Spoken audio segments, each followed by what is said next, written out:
Sa ibang balita naman, ang pagbaliktad ng daloy ng EDSA Bus Carousel ang isa sa iniisip na solusyon ng Transportation Department para po sa problema ng mga pasaway na pumapasok pa rin sa EDSA Busway. Si Senator Sherwin Gatchalian naman tumaging magkomento kung kapatid nga niya ang may-ari ng luxury vehicle na nasita habang gamit ang number 7 na plaka. Saksi si Joseph Moro. Ang driver ng kontrobersyal na puting luxury vehicle na ito nagpaliwanag sa Land Transportation Office kahapon na masakit daw ang kanyang tiyan at nagmamadali noong linggo ng gabi kaya siya pumasok sa northbound lane ng EDSA Busway. Pero sa kuha ng CCTV ng MMDA, hindi naman mabigat ang trapiko sa mga oras na yon sa labas ng busway.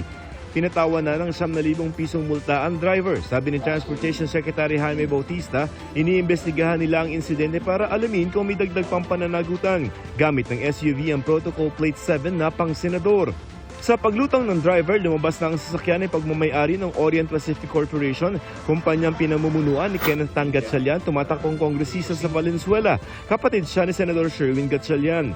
Sa kapatid niyo po ba yan? Or sa brother niyo yung sasakyan? Andun na sa LTO yung mga documents, no? So, iwan na lang natin sa LTO. Posible po kayang sa inyo yung plane, pero nagamit lang po ng kapatid. Iwan na lang natin sa LTO, guys. Sa isang pahayag, sinabi ni Gatchalian na hindi niya kinukonsinti ang ginawang traffic violation ng Orient Pacific Corporation. Balak magpatawag ng pagdinig tungkol sa issue si Senador Raffy Tulfo, chairman ng Senate Committee on Public Services. Ang DOTR naman pinag-aaralan ng ilang pagbabago sa EDSA Busway lalo tila nagiging takaw pasaway ito sa mga gustong tumakas sa traffic sa EDSA. Isa na riyan ang pagbabawa sa mga iniisyong protocol plates sa mga opisyal ng gobyerno.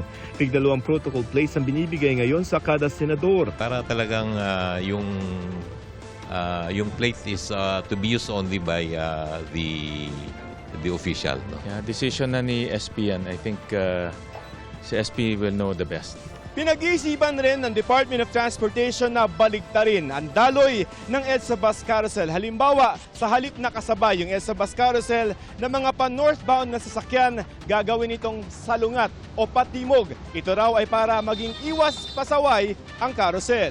Para talagang exclusive na lang yung busway for the buses, no? For public utility vehicles.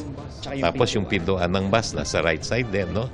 So meron ding mga safety considerations, no? Mas madali po. Bakit? Para hindi po mahirapan sumakay yung mga tao.